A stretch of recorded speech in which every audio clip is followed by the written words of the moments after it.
Okay, today I'm going to go down the rabbit hole a little bit and we're going to talk about the spiritual aspect of the ego. And I don't pretend to be an expert on this subject, but I do love the topic because it's really helped me, just the ego in general, get disconnected from who I think I am. Because when I actually ask that question, who is the one that's in there? Who are you? That asks the question, who am I? Why am I here? Is it you are the one that's asking the question, or are you the one that's watching? Right? So I think it's just a really interesting topic. And what it really helps me understand is that I'm the one that is watching. I am always there, omnipresent, always connected to something bigger. When I'm in my mind, that's the talking inner roommate, as Michael Singer would put it in The Untethered Soul, that is constantly talking and constantly trying to find identity within yourself. And it is the you that's always there, that's just watching, part of something bigger. And, I'm trying to summarize it in the best way that I can, given what I've listened to over the years. But I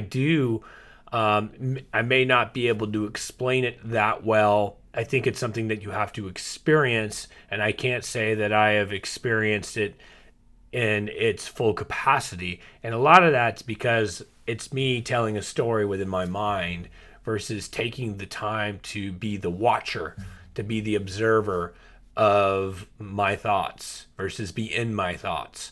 So when it comes to the spiritual ego, the ego lives in the thoughts and thinks that you are the person that's thinking the things, when in reality, the spirit, the you that's always in there, is just watching and observing and always has been.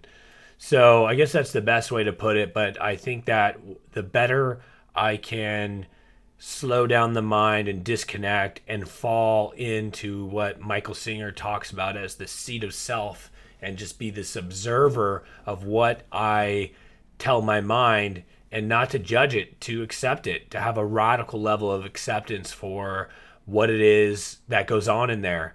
When we can do this and try to, or allow, I shouldn't say try, because, when you can allow the ability to not have preference and to not try to manipulate the outside world so that your ego can get what it wants. When you can truly be in that place, then you're going to live a much more peaceful life of observing from a spiritual standpoint. And it's easier said than done, because we have habitual patterns to go in and manipulate outside worlds, our own feelings, to try to feel a certain way.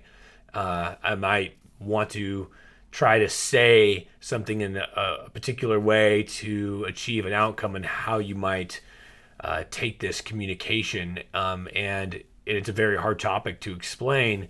And, I feel like a little insecure because it's hard to do. But you know what? That's okay, because I'm actually sitting back here and watching myself do it and take those risks, and just observe and forgive myself for not being perfect.